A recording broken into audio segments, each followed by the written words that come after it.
Okay, we're going to be hot in 15 seconds, people. Stand by. Queue open. Talent, check your spot. Audio up. Clear the set, everybody. Stand by camera 3. Stand by camera 1. Camera 4, check your focus. Carol, make sure the phone guests are standing by. Stand by camera 2. Okay, Don, we're ready out here. Okay, thanks. Let's rock and roll. Count them in. 10, 9, Here we go. 8, Flying graphic. 7, Camera 2, 6, I'm going to be coming to you 5, first. Stand by to cue mark. 4, 3, 2. And cue mark. Hello, I'm Mark Crutcher, President of Life Dynamics. I want to welcome you to Life Talk for September 2014. We've got all the usual suspects back this month, and they are lurking nearby with a lot of exciting information to bring you. But as always, Alan Ackles is first up with Life Talk News. Alan? All right, thank you, Mark. In recent years, independent polls have shown a dramatic shift from the pro-choice position to the pro-life position. Now a poll taken on behalf of the National Abortion Rights Action League has even found that a higher percentage of people think abortion is morally unacceptable than think it is morally acceptable. The highest percentage was found to be people who said they were personally opposed to abortion, but did not believe government should prevent a woman from making that decision for herself. However, the poll carefully avoided asking those people whether there should be any restrictions on abortion. When this question is asked on independent polls, the overwhelming majority answer is yes. Life Dynamics President Mark Crutcher said that was exactly why the question was never asked on the poll. Well, in Oregon, pro-lifers are suing the city of Portland after winning their battle to have a 39-foot buffer zone around abortion clinics removed. The Portland City Council voted to remove the buffer 2 weeks after the U.S. Supreme Court issued a unanimous ruling that a similar buffer zone around clinics in Massachusetts was unconstitutional. Even though the city has now repealed the law, Thomas More Law Center attorney Erin Kunzig, who represents the pro-lifers, told Life Talk News that her clients won't be dropping their lawsuit. Kunzig said that just because the city removed the buffer zone doesn't mean there were no constitutional violations. She also pointed out that the city is already working on another buffer zone ordinance. Well, Barack Obama has nominated Rabbi David Nathan Saperstein, director of the Religious Action Center of Reform Judaism, to be the United States Ambassador at Large for International Religious Freedom. Both Saperstein and his organization are longtime pro-abortion advocates and supporters of Planned Parenthood. They also co-sponsored a pro-abortion march in 2003 and have called for abortions to be funded by the government. In a recent interview, Saperstein called the Hobby Lobby decision deeply troubling. In the ongoing trend of abortion clinics closing, the Whole Women's Health abortion chain has closed their Austin, Texas center because it will be unable to meet the state's new requirements that it become an ambulatory surgical center. The clinic is challenging the law in court, and so far, they have also closed facilities in Beaumont and McAllen. Only one of their 5 facilities may be left open after the second phase of the law goes into effect in September. And in California, a Planned Parenthood satellite facility in Hollister has closed and hung a for sale sign from the porch railing. Monica Hassler, an employee of the San Benito Health Center, said that Planned Parenthood of Marmonte never gave her a reason for the closure, but that she believes the decision was financial. In Michigan, the only freestanding abortion facility remaining in the state capital is the notorious Woman Care abortion mill. Now the clinic's lease has been revoked after a local Catholic church leased the building that housed the facility. According to Father Steve Mattson, pastor of the Church of the Resurrection, abortionist Theodore Rommel was not offered time to find another location, but was instead issued a written statement telling him to vacate the premises by October 1st. Meanwhile, the church has offered to let pro-life groups take over the space for their work. And in Kansas, one of 4 remaining abortion mills in the state has also shut its doors. The Aid for Women Abortion Clinic in Kansas City has announced their closure, citing a hostile political climate and financial challenges. A message on the clinic's website also states that both the clinic manager and abortionist Ronald Yeomans have decided to retire. The abortion clinic was under pressure from a Kansas State Board of Healing Arts investigation based on a complaint filed by Operation Rescue in 2012. A Missouri Circuit Judge, Gary Oxenhandler, has dismissed criminal charges against pro-life activist Kathy Fork. Ms. Fork had been accused by the staff at Columbia Planned Parenthood of trespassing because she offered the driver of a medical waste truck a bottle of water while he was at the facility. After listening to Planned Parenthood's witnesses and watching security camera footage, the judge said that Planned Parenthood and the city of Columbia did not have the evidence to prove their case. Daniel Baker, an attorney from the Chicago-based Thomas More Society who represented Fork, said the charges were retaliation against her because she had successfully helped stop abortions outside the facility. Columbia Planned Parenthood recently lost their license to do abortions and are now referring customers to another facility. And finally, an Iowa judge has upheld a pro-life law banning the dangerous practice of telemed abortions. Judge Jeffrey Farrell ruled that the Iowa Board of Medicine was acting within its proper authority when it banned the use of Planned Parenthood's experimental webcam abortion pill distribution process that allows a woman to obtain the pills without seeing a doctor in person. Troy Newman, president of Operation Rescue, who originally exposed the telemed scandal, called the decision a victory and said that Planned Parenthood has voluntarily shut down webcam abortions in 10 facilities to date. Since Planned Parenthood's plans became public, 14 states have passed restrictions that require a licensed physician be present when abortion pills are dispensed, effectively banning the process of webcam abortion process. Alan Ackles here for Life Talk News. You can get daily news updates by logging on to prolifeamerica.com. Mark, back to you. Okay, thanks, Alan. All right, well, we do have everybody here. My trusty sidekick, Renee Hobbs. Hello, Renee. Hello. And Father Frank Pavone, Marianne's son. That's right. My son, the father. She loves to connect with all our viewers on Facebook. Yeah. You know, your mother has told me some really good things, as you know. Yes, she has. Yes, About that's your right. childhood. Are they going to come up in the things we're to talk about today? No, don't worry. I've threatened you with those before. I want to keep those hanging over your head. You know, whenever I post something on Facebook about you, Yeah. your mom is always the first one to like it. She is right Johnny there. on the spot. That's right. Yep. She calls me once in a while. We have a little call.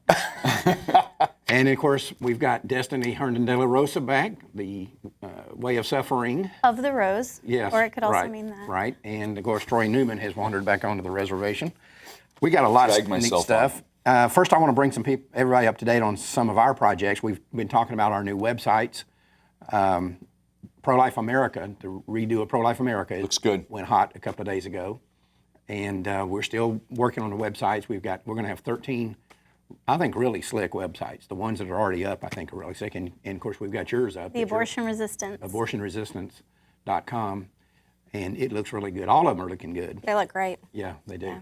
Your new email format is nice too. Yeah. If you don't get those daily email updates, make sure you get them from you guys because Right. they're excellent. And so we're continuing to work on that, but one of the biggest ones, the Pro-Life America, is up. We're just now really starting to work this week on lifedynamics.com. Yes. Yep. It's going to look great. It's going to look good. But anyway, I want to also let people know, we've talked about this before on Life Talk, where how easy it is to save a baby's life. Everybody thinks this is very complicated. And sometimes it can be just one word you say to somebody in front of an abortion clinic. That's right. Or one sign you've shown them. The Bishop's Pro-Life Committee, or Catholic Pro-Life Committee in Dallas, did a fundraising letter recently. And one of the things that they talked about was one of their sidewalk counselors, Susanna Fennell, was able to save a baby in front of the clinic by simply handing her one of our, actually handing the guy that she was with, one of our safe and legal brochures. The woman had already gone into the abortion clinic, and the guy had come back out and was just hanging out, and she handed him one of the safe and legal brochures, and he went back in there and got her and brought her out. Immediately, yes. Yeah, that was really cool. And they were so happy, and apparently the girl didn't want to have the abortion to begin with. Wow. And this guy saw that brochure and said, no, I'm going in and getting her. He went into the place and brought her out, and they didn't have the abortion. The most simple things. Yeah, so one little brochure, what do we sell them for $0.25. Right. So that baby's life was saved for 25 cents. But Mark, that brochure is powerful. That is one powerful picture and brochure and story. I mean, you would hope that would change people's minds. You would think so, but it doesn't always. No. But when it does work, I mean, just think about, you just process that in your mind. This baby is going to have a life for 25 cents, right? Right. So you never know how you can save a baby. Just all you got to do is be there. Just put yourself. And it's like the emails we get all the time, with the graphic images up on the website, and people saying, oh, my friend was going to have an abortion, and I went to your page and showed her the picture of the aborted baby, and she changed her mind right on the spot. Oh, I could never do that to my baby. Right. It's like, what did that take, right? Right. How much effort? Right. Well, you know, we talk here, Renee and I talk all the time to girls that have had abortions in the past because they've been injured or whatever, and they call here looking for legal advice. And you've seen this. How often these girls talk about how ambivalent they were about the abortion. They were just looking for some sign, something. It could be something very small, very short, very innocuous to the rest of us, that she's just looking for some excuse not to do this and would not have had this abortion had something happened. They do state that. Yeah. Yeah, we hear the same from the ladies in Rachel's Vineyard and Silent No More. They're saying that all the time. They said, you know, we were just looking for that one. Right. It's not like, oh, we're committed to do this. No, they're ambivalent. They're shaky. Yeah. And most of them are being forced by somebody else. We're also seeing our child predator project that we started back in 2001. It exploded at the time. We got tons of interest in it. And then it kind of went away for a long time, and then it just kind of laid there. We were still doing some research on it, and then in the last 90 days, it has just exploded again, and it is everywhere. And I think part of it is this report that we released showing the actual cases. I don't know if y'all went and looked at any of those cases online. They're pretty horrific. You sit there and read about these guys having sex with these little 10 and 11-year-old girls and getting them pregnant and taking them to Planned Parenthood 3 times, and Planned Parenthood not saying anything and Not reporting. Right. And you know, one of the observations that we made when Renee and I were writing this was that how effective the mandatory reporting laws are, because in every one of these cases, when somebody did eventually report, it was never the abortion clinic, but when a relative found out about it or a school teacher, that abuse stopped that day. We had cases, I don't remember the name of one of them, but one in particular they even mentioned that a relative found out about it, went to the police. The police literally got in the car and went out and picked the guy up. He was in jail that afternoon. Yes. Actually, Mark, that happened just last month in Wichita, Kansas. A lot of people know we sit right next to a pregnancy counseling center. Right. And the director of this pregnancy counseling center came right over to my office last month and said the exact same thing happened. She had 2 young girls in her office, realized that they were victims of abuse. They would wanted to get an abortion, or the perpetrator wanted them to get an abortion. They wandered in there. They called the police immediately, and they picked this guy up that afternoon. Right. He's still sitting in jail. In fact, the investigator came back and said, this guy will never get out of jail, ever. Good. Well, Mark, I remember the conversations we had when, during the time that all those phone calls were being made, right? From here, what was it at 800 calls, right? Yeah, we made 813. Right. 813. And we were saying, you know, this is going to save lives for years to come. Right. And we're seeing the results of it. And now you're seeing Arizona is now launching an investigation into the failure of Planned Parenthood to report child sexual abuse out there. But this is a national scandal. I said it back in 2001 when I wrote the report originally. Right. Yep. We said it again in the report that you and I wrote together. This is a national scandal that there's actually 3 scandals going on here, that these men are having sex with these little girls. Right. That Planned Parenthood and National Abortion Federation are not reporting it when they know about it. And the third scandal is the lack of attention that law enforcement is giving to this. That's right. And I'll add a 4th one, because I sent you guys an article yesterday. I think it was out of the New Yorker. Remember I sent this to you, Renee? You did. And somehow the abortion lobby I got it right here. is blaming the pro-life movement. Yeah, right. Because they don't have access to abortion services. These perpetrators are somehow... I mean, you try to explain this. The logical leap is astounding. There is no logic. These people... this is a deal, a guy named Leonel Bartelo Rodriguez, 39. He's having sex with his 12-year-old stepdaughter. He gets arrested, and she's pregnant. And like you say, you read this stuff and you think nobody could make this up, so this has to be true, right? This is a pro-abort, Kiri Blakely, writing this. And she's talking about how this girl's pregnant, and all the crackdown, because of the crackdown on abortion, she'll find it hard to have an abortion. She says that this girl has to have an abortion. This girl does not have to make a decision whether to carry a baby she is clearly not, in capital letters, not prepared for, or to have an abortion. And she says the fault for this lies with the pro-lifers who have made abortions hard to get. So in other words, here's what she's literally what this woman is saying. This situation could have been ameliorated or made, mitigated in some way had this scumbag been able to take her easily to have an abortion. That's what she's saying. Right. So abortion would have allowed her to be unraped at some point. It would have taken that away. Like, the abuse is happening. If anything, not having access to abortion is what now gets him busted and might actually cause other perpetrators to back off, because it's not going to be nearly as easy to cover up their crimes anymore. If this guy had taken this girl to a Planned Parenthood, we know what would have happened.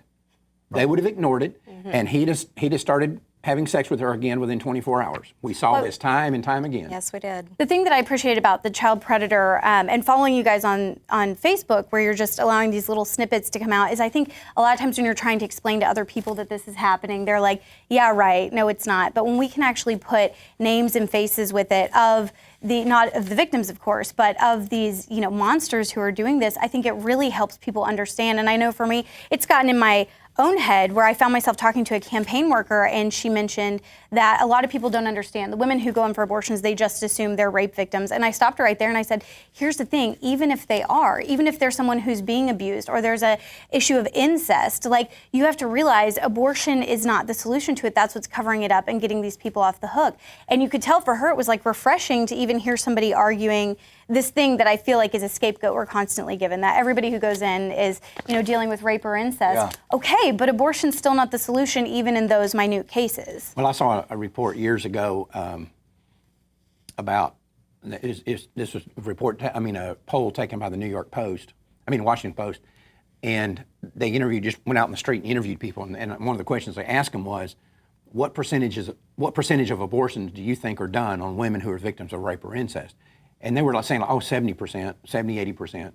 And you said, well, no, it's less than 1%. Oh, no, all these women going to these abortion clinics have been raped or victims of incest.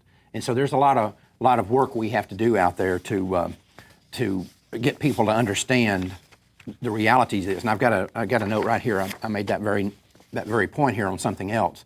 A new poll out shows that 57% of Americans don't know that Planned Parenthood does abortions. 57%. They're talking here about some woman who had given hundreds of thousands of dollars to Planned Parenthood and claimed to be pro-life, and somebody confronted her about it, and she said, "Well, no, they don't have anything to do with abortions." She had no clue. Look at how the marketing covers up what they really do. Parenthood. Parenthood means you have a child, right? Children, right.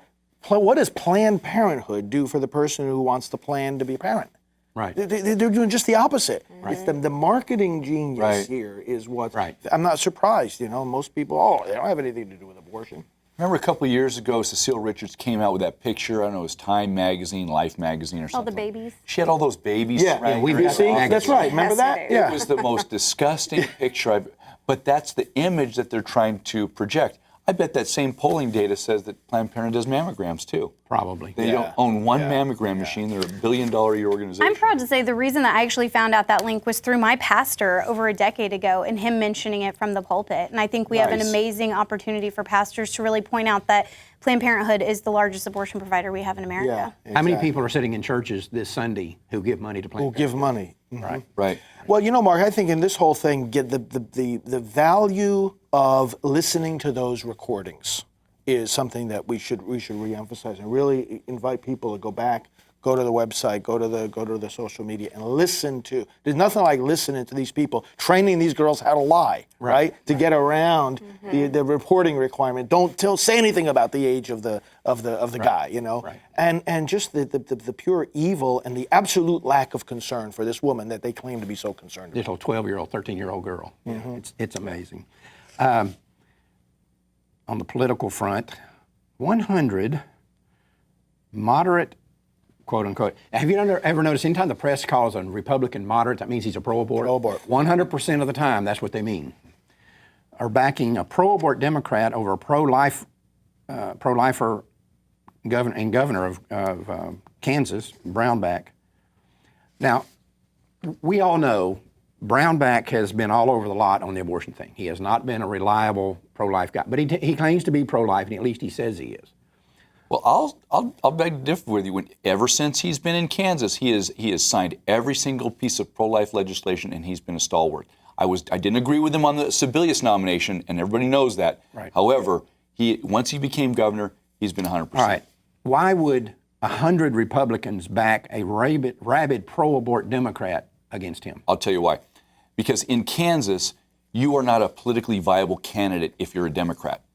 So all of these Democrats from years gone by, they switched parties to become Republicans so that they could get in office. They were never Republicans. And so this is a threshing. This is a weeding out.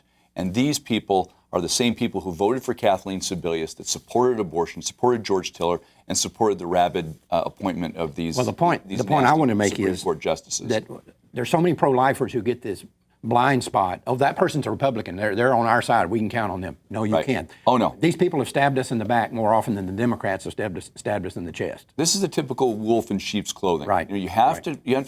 All politics is local. You have to understand who they are.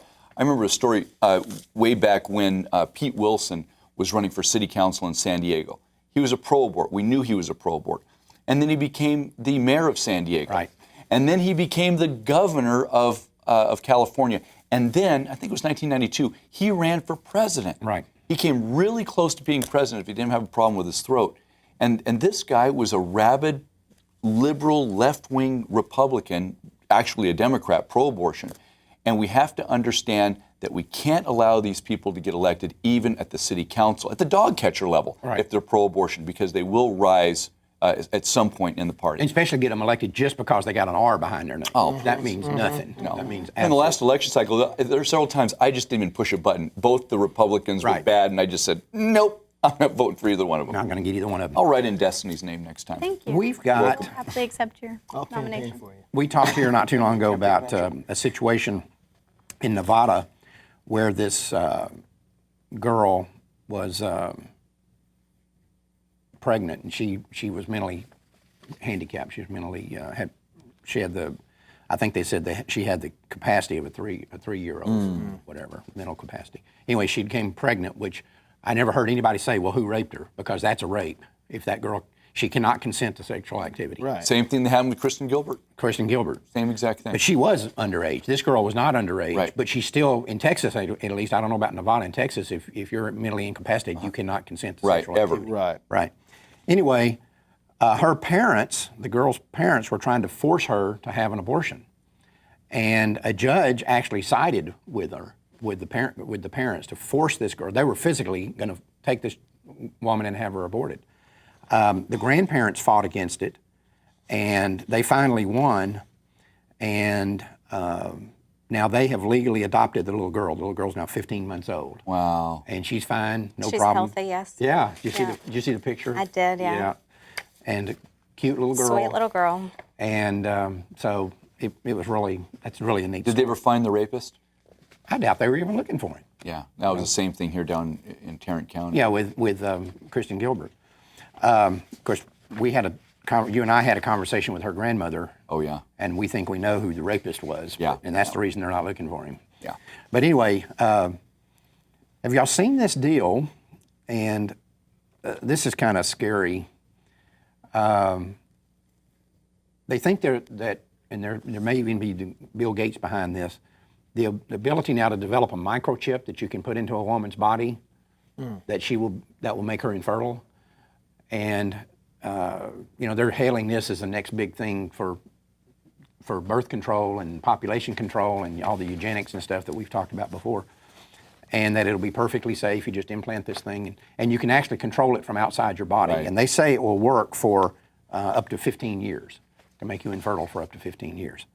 Now, there's people coming forward, and this is completely to be expected, and saying that the government should force certain groups of women to have these microchips put in them.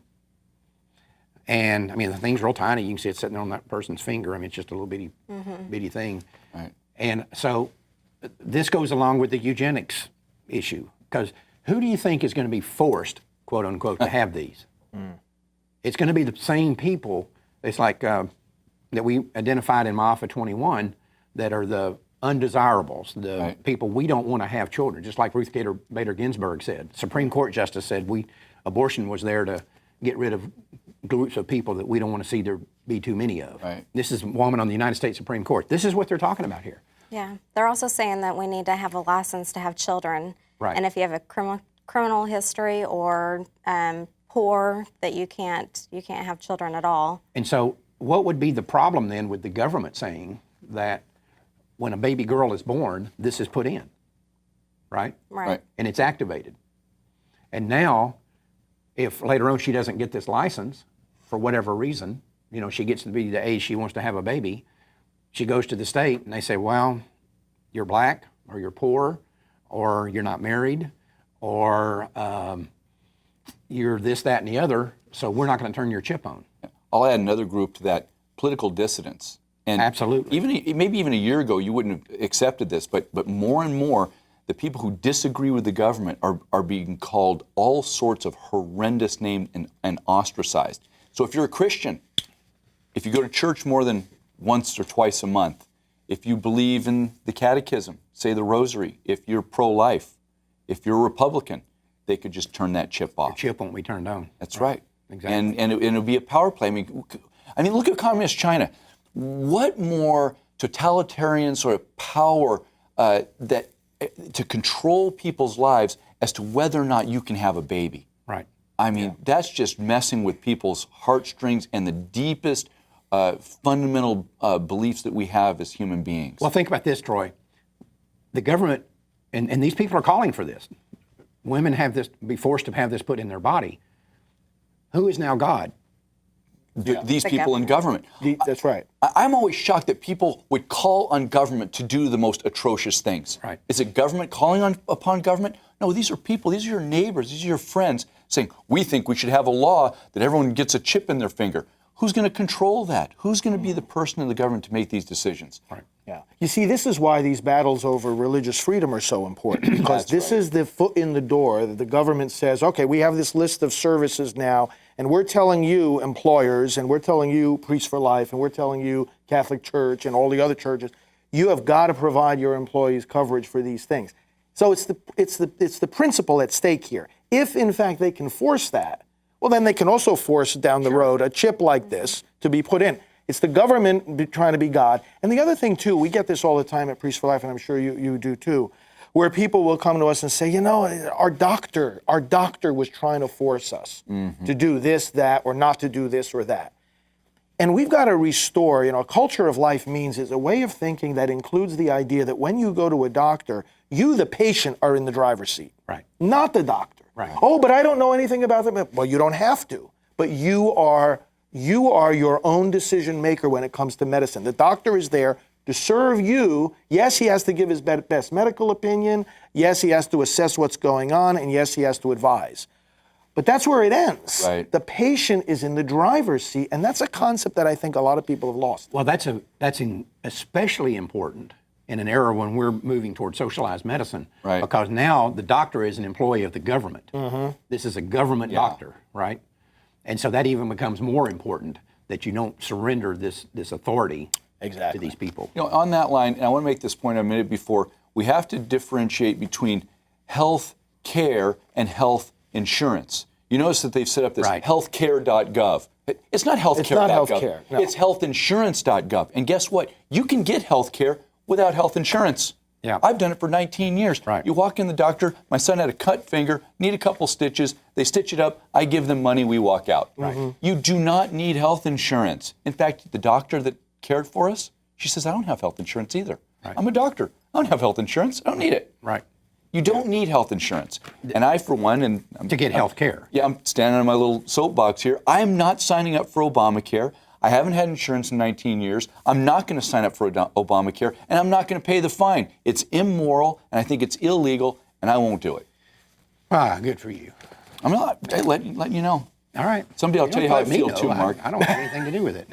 Hey, we keep on seeing more examples here because of abortion, not basically, actually because of abortion, where we have devalued what we view of babies. And we talked about this many, many years ago, that babies have become a commodity.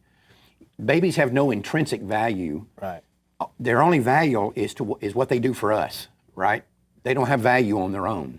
only what they do for the parent. And we're seeing more and more examples of this. We have a situation. This is another one of these deals where you start playing God. Surrogate. This is in Australia, but I can assure you it's happened here. We just don't know about it. Surrogate moms, right, paid to have a baby for this couple. A lady in Thailand, yeah. And she's from Thailand, but the couple's in Australia. Right. And the baby turns out to have Down syndrome. And now they're threatening her, saying, you have to have an abortion. She says, I won't do that. And what was the baby abandoned? Yes. Baby the parents did not want him. So they abandoned him in Thailand or somewhere. Right, they left him for the surrogate mom to take care of, which she was proudly, right. She wanted to. Well, this is the one time where the feminist rhetoric kind of comes back to bite him, because it does become my body, my choice for the surrogate. So even though you have rented this space and it's not her child at all, it's still her body, her choice. And so she can then reject the abortion. But I don't think it'll be long, because these cases are increasing in number, before we start seeing people graying up that area and actually being able to force abortions. In this particular case here too, there was some concern that the Australian government was indicating they might enter this thing on the side of this couple and force this girl to have an abortion. This girl didn't even live in Australia. Wow. And she's from Thailand. But we continue to play God. Now they've identified in England a new phenomenon of the number of people in England that are coming to the United States to get sex selection abortions, because we don't prevent abortions for any reason whatsoever. Right up to the moment of birth. Yeah.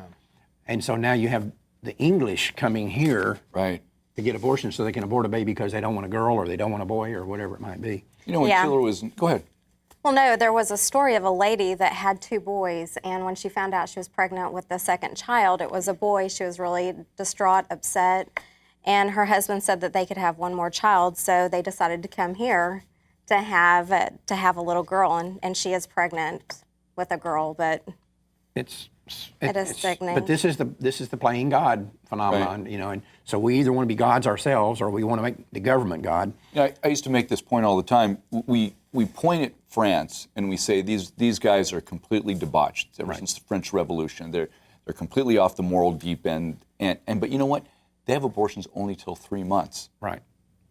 They send people over here for second and third trimester abortions. So we can't look at them. France and say they're more immoral than us when we're killing children all the way till birth. The French wouldn't kill. That's right.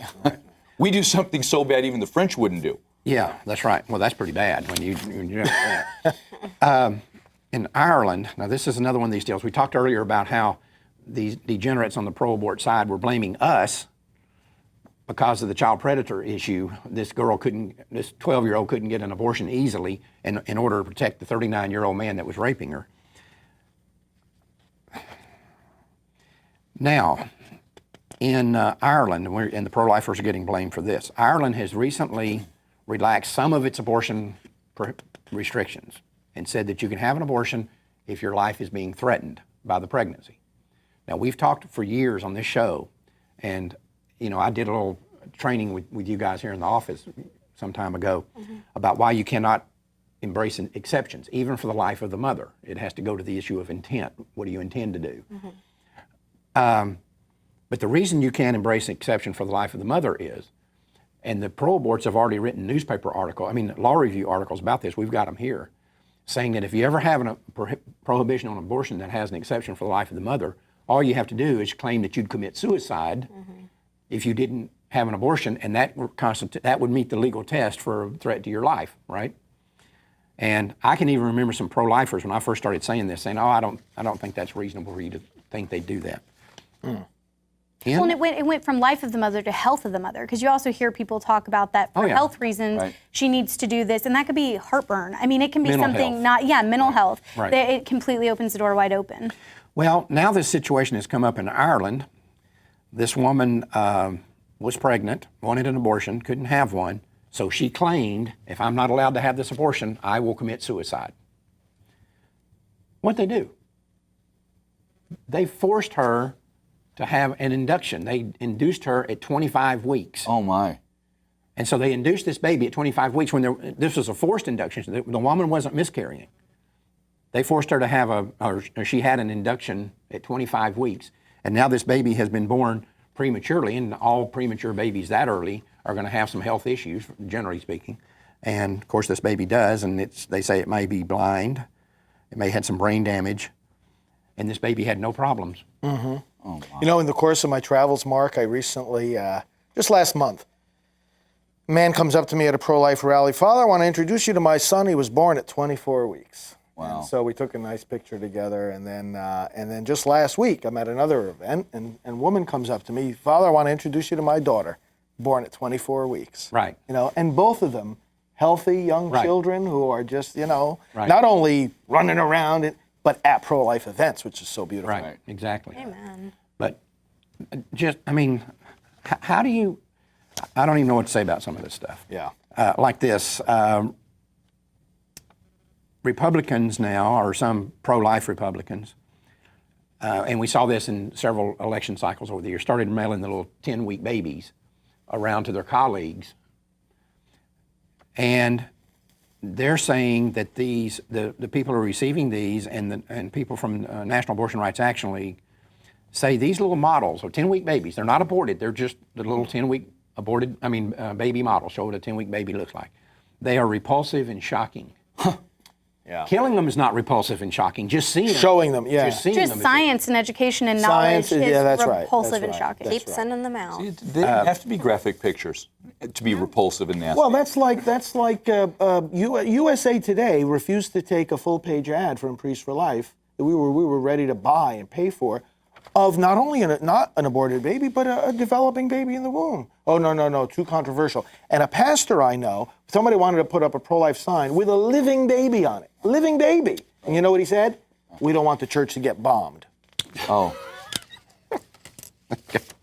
I don't know what to say. Richard Dawkins, known very well, lunatic, is now saying that it is actually immoral for someone who has a Down syndrome baby to allow it to be born. Yeah. It is immoral to allow that baby to be born. Greg people are whacked. Bahnsen, the great theologian who kind of distilled Cornelius Van Til, would say, he'd boil it down, he'd say, you're arguing against the beginning. Now, Dawkins there, he's arguing against the beginning because he has no moral foundation to say that there is something that is moral. That's right. So you rob language from our Lord, morality, to say that something is immoral is actually moral. Right. It's circular reasoning, and he's arguing against the beginning. It's like using God's air to say that there is no God. Right. And this guy is a lunatic. Why he gets ink on paper, why he is given a platform, why does anybody listen to him? Why does anybody say that he has an authority to speak on ethics or morality is completely bizarre. As you know, he said, this fetus doesn't have any human feelings and therefore it's okay to kill him. And a reporter asked me about this recently. I said, the problem is not that the fetus doesn't have human feelings, it's that Dawkins doesn't have human feelings. Right. Yeah. These are animals. Speaking of that, Cecile Richards, this situation we have up in Ferguson, Missouri, is blaming that on attacks against fundamental issue of reproductive choice. So all that's going up in Missouri is the fault of the pro-life. It's all our fault. It's all our fault. Yeah. I want to ask Destiny about this. No. Destiny, what does it say when you have the champion of women's rights? She has these abortion blinders on. All she can think about is abortion. It's like, we want to help Africa. Send in abortion services and birth control pills. Oh, the women of Afghanistan, they've been liberated after 5,000 years. Send in abortion services. I think with Cecile Richards, you have to follow the money all the time. She is a cunning businesswoman, and those blinders are just big money signs. That's all she sees. Go and look at what would cost more, what would take more time, what we'd have to actually be involved with as a community, and that's helping women in crisis pregnancies, versus what will line her pockets, what's the quickest, easiest thing for her to do. It's abort all your babies. Absolutely. But doesn't that say that, doesn't it demean women? I mean, as absolutely. a woman, don't you say, you're not strong enough to take care of this crisis. You're weak. So go ahead and give me $500 and I'm going to take care of it for you. Like, it's sheep's being led to slaughter. You know, and this is very true. And Mark, it also reminds me, we've talked many times about how, the pro-aborts hallucinate about us. They fantasize about, Like in the back room over there, we've got a gigantic switchboard. Right, right. The whole world is connected to it. Right. We push a button here, a clinic blows up in, in Northern California. We pull a lever here, and the Pope says something about abortion. You know, I mean, we got this whole thing under control. Wish we did. Really? Yeah, right. Wish we had that power. That just happened last week. The Pope But was you know in what? South Korea, and he said He something about visited abortion. a cemetery of crosses for Isn't that aborted amazing? babies. Yes. Yeah, we have that connection. It's amazing. These people, and of course we've had a lot of dealings with them because of our undercover work. They do believe. I mean, if somebody went out there and said to them, "Look, did you know that every morning Troy Newman, Mark Crutcher, Father Frank have a conference call with the Pope, and they lay out the abortion strategy for that day"? These people would believe. They would believe it. That's how idiotic they are. I am actually going to talk with the Pope at the end of this month. Good. Put in a good word for Well, us. I'm going to put in a truth good. to that. Well, you know. Hey, listen. Georgetown University. Now, isn't Georgetown supposed to be a Catholic institution? What are you doing about this? This is your responsibility. Well, yeah, you know, we're doing some stuff. They've got a new report out from Georgetown. 4 women have written this report. Was Sandra Fluke one of them? No, she wasn't one of them. She went there. They say it is unfortunate when children view their parents as the authority on sex. And they're pushing for sexually explicit sex education starting at the age of 10. Listen to this. While the children are still malleable. That's their term. In other words, they can be molded. Listen to this conclusion from this report from Georgetown. You got to crack the whip. We got work to do. Let's get the Pope on the phone after this. Say we got to do something about this. Listen to this. This is from the report. Quote, "Younger adolescents see parents as a primary source of information and support, but most parents are ill-equipped to address the issues related to puberty, sexual and reproductive health, gender roles, and they lack communication skills attuned to younger adolescents." There's so much in that sentence. What is a gender role? Listen, parental desire to protect their children is often exercised through behavioral regulation and monitoring. Yeah. You got kids? Isn't that what you do? You regulate their behavior and monitor what they're doing? All day. All day. Right. I'm pretty sure that's the job requirement. Is that what you do? Well, okay, so as a mother of 4, and I think we might disagree to some extent on the age even, because I would say 3 or 4, the second my kids noticed their parts, we were talking about their parts, and we were talking about their bodies and what it's meant for, and how someday you're going to get married, and sex is this amazing gift. And I feel like we're so open about it. There's probably nothing Planned Parenthood could tell my kids that's going to shock them, because I've actually been talking about it in a very healthy way for a very long time. The thing that I find so interesting about the pro-sex ed people is they always stop right before abortion. They'll let you know that they offer them, but when it comes to education, they're not showing those graphic images. They'll show you graphic images of everything leading up to every sex act you can imagine, but when we get to actual abortion and consequences and the fallout afterwards and the emotional turmoil, suddenly we don't want to educate anybody anymore. We want them to be as blind as possible. Right. Yep. It's amazing. Give me 5 on that one. That was good. Another one of these gems of logic from Cecile Richards. She says that protesting abortion, just in other words, raising your voice against it, is the same as protesting men's colonoscopies. It's the same thing.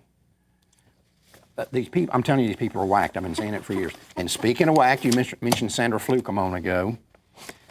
Now, she wanted us to pay for her birth control, right? But she was going to Georgetown. What is the tuition at Georgetown? 50, Now 60,000 a year? Yeah. Now she's running for state senate in California, and she has loaned her campaign personally $100,000. Now, why does a woman that's 25, 26 years old, whatever she is, if she has $100,000 in the bank, why do I have to pay for her birth control? Do you understand that? I mean. Not really. No, not really. And I'm kind of reluctant to bring this up, but it just shows the same thing, the idiocy of these people. There's a woman, Jessica Valenti, feminist founder, which makes her really old, right? I thought Susan B. Anthony in that group, and they're 150 years ago. But anyway, so this woman must be very old. But she's a director of NARAL and a Planned Parenthood affiliate or associate. And she's now put out a thing in The Guardian asking for the government to sponsor free tampons.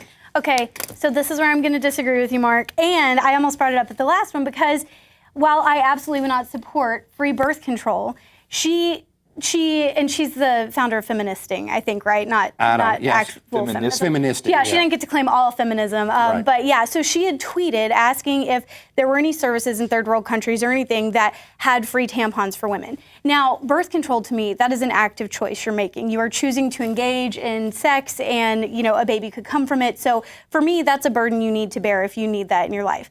Menstrual cycles, on the other hand, are something that we do have monthly, and in some of these countries, it's to a point where these women can't work, and so, it's very alienating for them to not have these. I hate the fact that the two are being tied together because one of them is a hygienic, I think, makes sense. I don't think a government needs to be paying for it, but I am saying I could understand there being certain groups that would offer free, pads and tampons to women. That is so completely different, though, than but not birth government. control. But not the government. No, and none of it needs to be government. And that's what she's talking about. She originally had asked if there were any groups that did this, and then it did quickly parlay into the birth control argument that basically it needs to be subsidized by tax money. To me, the parallel here is if you have a private entity out here that says this is a need that women have and we're going to fill it, I got no problem with that. Absolutely. It's like crisis pregnancy centers offering diapers for babies.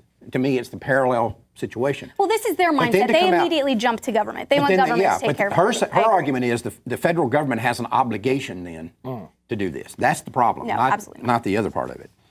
I'll tell you something that's interesting. We were talking about pro-life Democrats, which is almost an oxymoron. But there are some out there. Yes. And we've got one in Louisiana. I don't think so. There's one in Louisiana that is, I think, doing some heroic stuff. There's a female, black Democrat in Louisiana that is proposing this HB2 here in Texas. She's proposing it in Louisiana. And she's coming under all sorts of flack for this. And she's not backing down. And I think she needs to be supported. You know what's amazing? I mean, it's we're used to it now. But when you really sit back and think about it, it's amazing.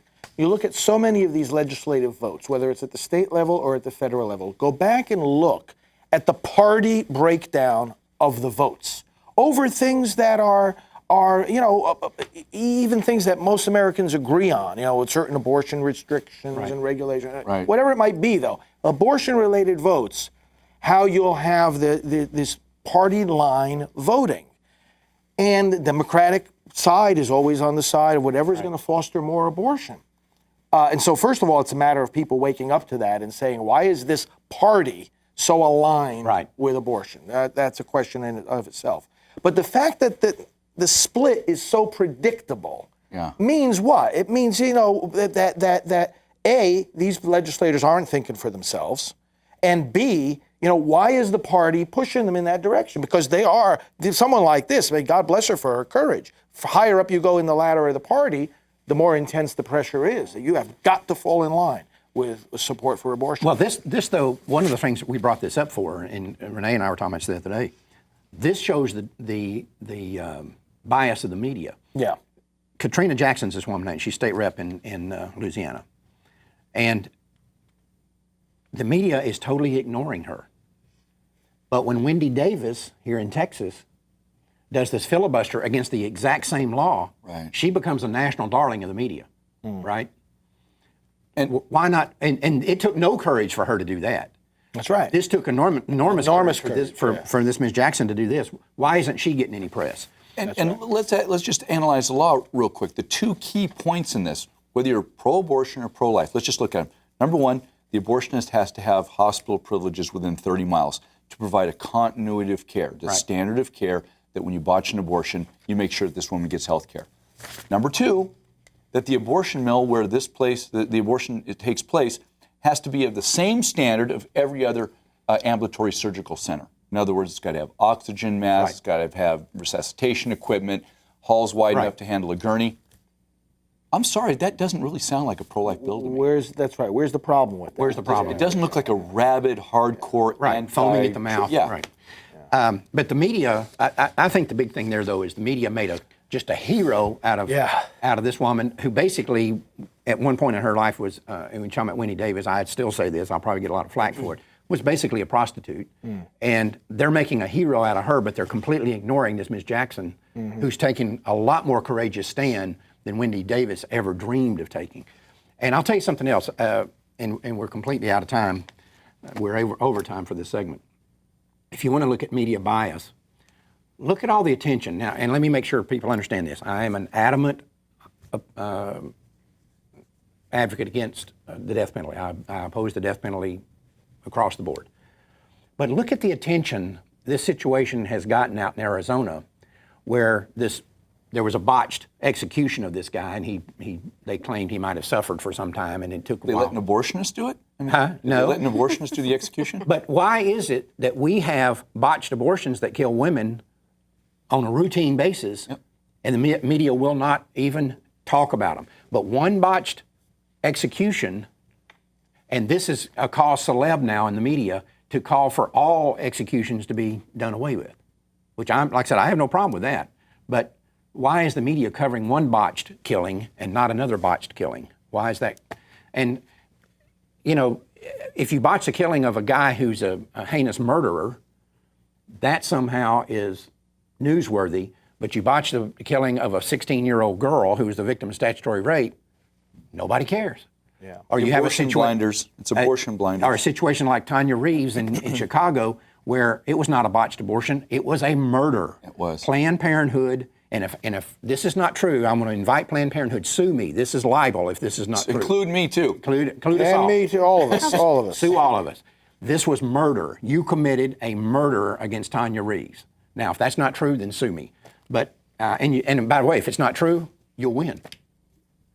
But they know good and well that in a libel or slander suit, truth is an absolute defense. So we can goad them into saying this all we want to, suing us all we want to, and they're never going to do it because they know we're right. Why is it, again, I don't want to beat a dead horse here, but why is it that a botched execution of a murderer is a national story, but the botched execution of a young girl, nobody cares about? Okay, moving on here. We're, again, way behind time, as we always are. There is a lot of things, it seems like states go in cycles. All of a sudden there'll be a whole lot going on in Texas, and there's a whole lot going on somewhere else, and there's a lot of things going on in Ohio right now. Mm-hmm. First off, good news, Martin Haskell, notorious abortionist there, one of his clinics has been forced to close. Cha-ching. Right. And he keeps on getting it appealed to one body into another government body. Right. Well, I guess it was just yesterday, they decided that they're not going to appeal anymore. Right. So they're closing down one of the... This is one of these strategic, long-term strategic plans that we've been working with. And I got to stress the coalition. The good people of Ohio are so fantastic. And we've been working on Mike DeWine. They created a law years ago that required this abortion clinic to have certain things. And then they gave him a variance saying he didn't have to comply with the law. Well, we simply said, just make him comply with the law that's already written. Enforcement is the key. Right. And that's really what happened with Haskell. The time ran out on his appeals. And they're going after other abortion clinics up there too. No, they're going after, I think, like half of all the abortion mills have closed in the last 2 years. Right. And then you have this death of Lakeisha Wilson, which our guest is going to be speaking about. But just another tragedy to force. I think God does these things. He brings that which is in the darkness to light, and He shows the world exactly what's wrong with the abortion industry at the exact right time. Right. Well, they've got some good people in Ohio, and Renee and I talk to one of them all the time, Janet Folger Porter. Right. And she calls all the time, and we kind of have to sometimes talk her in off the ledge, but she gets a little distraught sometimes, and we have to bring her back in the fold. But she's very aggressive, and she gets up every day and tries to fight this thing. And there's a lot of good people in Ohio, and they've got a lot of things going on. One of them is our good buddy Arnold Culbreath. And as we all know, he's affiliated with Dr. Wilkie at Life Issues Institute, and he's joining us by the phone. Hello, Arnold. How are you? I'm doing well. Thank you for having me, Mark. It's my pleasure. And Arnold's been a friend of ours for a long time. And Arnold, you've been raising a ruckus out there with some billboards. Tell us what's going on with that. Well, this past Monday, August the 11th, we launched a 30-day 10-billboard campaign that I call the Roll Call Billboard Campaign. And what's that? What are you emphasizing in this? Well, Lakeisha LaShawn Wilson was killed by a botched abortion in Cleveland, Ohio, in March of 2014. in April, I was asked by a team of pro-life leaders, one of which was Troy Newman and some of his cohorts, to come up and to participate in a press conference right in front of the preterm abortuary where Lakeisha lost her life. And the Lord woke me up about 3:30 that morning, and I was in prayer and giving thought to what I would say. And he just flashed across my mind a roll call. And I have fond memories of roll call growing up because my parents always drilled us that when you're outside of the home, represent the family well. Hold your head up, look people in the eye, say yes, sir, no, sir, yes, ma'am, no, ma'am, firm handshake, the things that I've passed on to my children today. But when it would come roll call time in class, and they would call, of course, they put your last name first, Culbreath, Arnold, here, and then they'd go to the next person and the next person. If Johnny wasn't there because he had the mumps and you knew it, you'd report that. The teacher would write in his or her book, and they'd go to the next person. Well, it dawned on me that this growing list of young, vibrant women of color can no longer answer the roll when their names are called. Wow. It's pretty dramatic. And we're seeing this. And again, we just a moment ago, before you were on the line, Arnold, we were talking about the situation with Tanya Reeves in Chicago, and we got to make sure people understand. Sometimes these are medical malpractice issues. They botched the abortion. They killed the woman. Tanya Reeves, who was also African American, was murdered. She did not die from a botched abortion. She was murdered by Planned Parenthood. And you see all these things like. And I get really angry. We don't know what happened with this thing in Ferguson, and we may never know. Who knows what's going to come from that? But where was Jesse Jackson over Tanya Reeves? Does Tanya Reeves' lives not count as much, or this young girl in Ohio? Do their lives not count as much as this guy that was shot in Missouri? And apparently they don't. No. And it's a double homicide at that. Right. Tanya Reeves was a double homicide. Lakeisha Wilson was a double homicide. Laura Hope Smith, double homicide. Jennifer Morbelli, double homicide. But even if you don't recognize the unborn child, like we do, even if you don't recognize them, there was at least one homicide committed. Yes. And like I said, you can make an argument sometimes that they're just botched abortions. But in a case like Tanya Reeves, that was not a botched abortion. That was a depraved indifference murder. Just read the statute in Illinois; it fits perfectly. Oh, absolutely. Just being left there, hemorrhaging for 5 hours or more. That's incredibly egregious. And quite frankly, I feel like you've already said enough about Jesse Jackson or Al Sharpton. I don't want to give them any more airtime. Enough been said. They are jokes in our community. That is, those of us that are awake. But I want it said on the broadcast that my heart goes out to women of all ethnicities who have been killed in this gruesome holocaust of abortion in our nation. So I don't want people to get it twisted, as the young people say, into thinking I'm only concerned about the women of color. But it is Protecting Black Life's mission to trumpet this truth primarily as it relates to the African American community, but then we also address and help the issue, help end this thing in other communities as well. Well, I tell you, Arnold, we're seeing, I haven't talked to you about this in a while, but we're still seeing an enormous interest in My Alpha 21. I mean, we had a day last week where we sold 1,000 in one day. The black community is waking up to this. I mean, there's... Yeah, they absolutely are. And I'll say some more about that in a moment relative to the Black Family Reunion that we were just hosted a booth at this past weekend. But back to the billboard campaign, this first 30-day phase features Laura Hope Smith, who died in 2007 in Hyannis, Massachusetts. It will take 30 days off from the campaign because we're continuing to reach out to the families of the other young women of color's families who are no longer with us and can no longer answer the role. And then I'll come back with another 30 days that will be a different face, and so on and so forth. And we're going to continue pounding this issue, and it's forcing the conversation because people have heard the statistics. They've seen the pictures of aborted babies, and I'm not saying we should stop with those strategies, but what they've not seen is simply these faces of these young, beautiful women who look like them, who could be them, and it's moving the dial on the issue, I believe. Well, now you had a pretty interesting issue here. You mentioned this family reunion situation, and you guys showed up at this. Is this apparently an annual event? Is that correct? Yes, this was the 26th annual Midwest Regional Black Family Reunion. Okay, so yeah, go ahead. Planned Parenthood shows up at this thing, and they showed up again this time, but you're saying, from what I understand, this is the first time that they had all black people in their booth.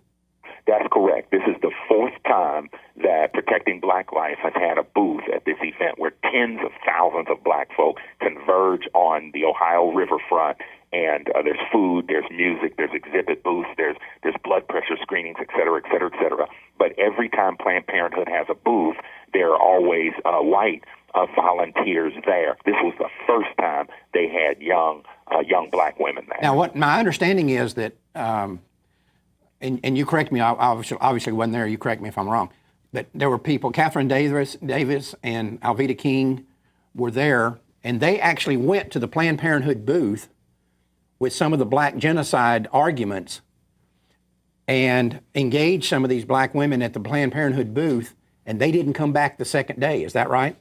Well, let me give a little bit broader context. Those points are mostly accurate, but let me give just a little bit broader. We brought in Alveda King, Catherine Davis, Ryan Baumberger, Dean Nelson, and we brought them in because we filmed on Brad Mattis's Facing Life Head On, three-time Emmy award-winning TV show, a two-part episode of Facing Life Head On featuring our national and local efforts with the National Black Pro-Life Coalition. So we are 5 of the 7 co-founders of this national network. So they were in town for that. So I forked out of my budget to keep them an extra night so they could be there with me at the booth on Saturday morning. So Ryan, Alveda, Catherine, and I all walked down to their booth, and we're talking to these young women. And Alveda introduces herself. Let me back up for a moment. One of them was a Planned Parenthood staffer, and the other 2 were volunteers. And based on their interaction and body language, I surmised that the 2 behind the booth were friends of this young black Planned Parenthood staffer who she had recruited. That was my take on it, although I did not ask them that. So we're talking to the Planned Parenthood staffer who was very militant, kind of edgy in her persona, very, I guess you could say, well-trained by Planned Parenthood, by her rhetoric that she's spewing.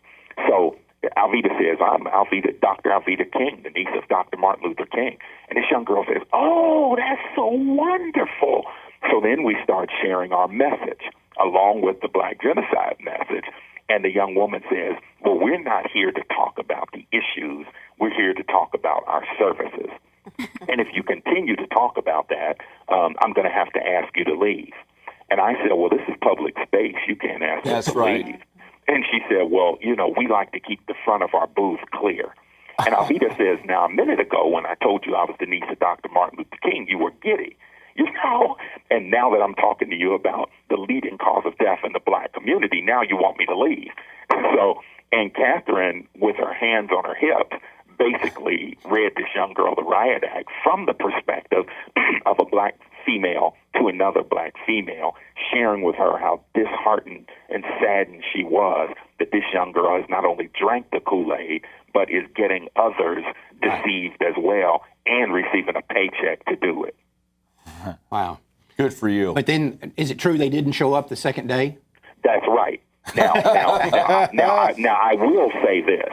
This was my first year doing Saturday and Sunday. In the past, I've done just Saturday and then went to church on Sunday. I really felt like I was supposed to be there on Sunday. So in the truest sense, I don't know if they had just planned to be there Saturday. I'm doubtful of that, but it is possible. And then in the afternoon, I went over to the booth, and they had all-white volunteers like they typically do. So I don't know if they had projected that Saturday morning would be the busiest time, so let's get the young blacks out there at the booth. They're very strategic Right. in their Oh, yeah. marketing, as we know. Right, right.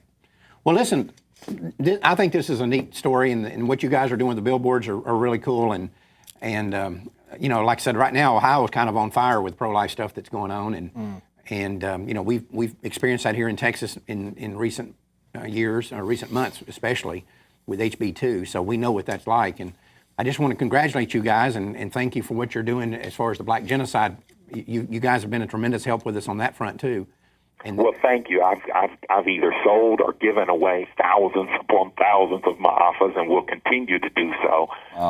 You know, we intentionally built this billboard campaign around the Black Family Reunion, and we have a small scale model of the billboard that we had at our booth. These 10 billboards, I've looked at the induced abort 2012 Ohio Department of Health induced abortion report, and put these billboards in high black communities where the highest abortions in the state of Ohio occur. Good. So people are talking. well, good. Nice, good. nice and strategic. I love it, Arnold. Well, You're stay doing after it, great work. Arnold. And listen, when you need more maaфas, be sure and call me.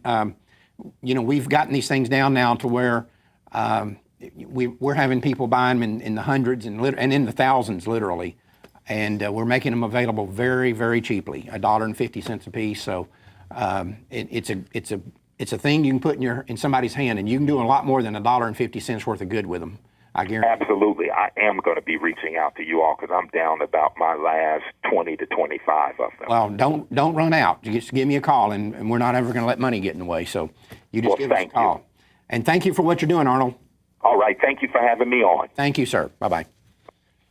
I keep saying we can't lose with people like this out here. on the yeah. road. No, that's right. And you know, it's a great dynamic that has arisen with this coalition. Because, you know, Alveda, of course, works with us. Arnold works with Life Issues Institute. And you've got various other black leaders connected with different kind of pro-life organizations. But we've overcome that parochialism. You know, it's not like, oh, this one works for us, this one. No, they've come together now as experts within their own community. Right. And are getting the momentum. And that's what you need. You need blacks talking to blacks. Not that we can't talk to them, we do. But it's the momentum within the community now that's changing. That's right. You know, the other thing I find fascinating that's going on in Ohio, remember you mentioned Janet Porter. She started this push for the heartbeat legislation. Right. You know, when a heartbeat is detected, the baby's protected. And I love that. And we had these big rallies several years ago. Has it been 3 now? Yeah. Maybe 4? Well, the idea was to end abortion in Ohio. Well, isn't it interesting? Here we are. They never were able to fully pass that bill. But here we are 3-4 years out, and half of the abortion clinics have closed in the state for other reasons. And see, I think that's the way it is. When God starts a move communally within the people, he may not accomplish the goal the way you thought he was going to accomplish it, but he's definitely going to accomplish that goal. Because when we pray according to his will that abortion clinics close, let me tell you, that's the sort of prayers he likes to answer. Yeah, that's right. And he guarantees us he'll answer them. Right. Well, listen, we got you know, this is an example of when you get older, like you always hear me say, half dead, worn out, 1 foot in the grave, one on the banana peel. Right. At my age. I don't know that feeling. Yes, but you do. Go ahead and explain you know it. feeling very well. Anyway, things happen and you think, that couldn't have been 20 years ago. There's no way. Isn't that right? You know, and you look down and you say, well, yeah, it was 20 years ago. Do you have to get your calculator out? Yeah, I get my calculator, my little abacus, abacus, whatever.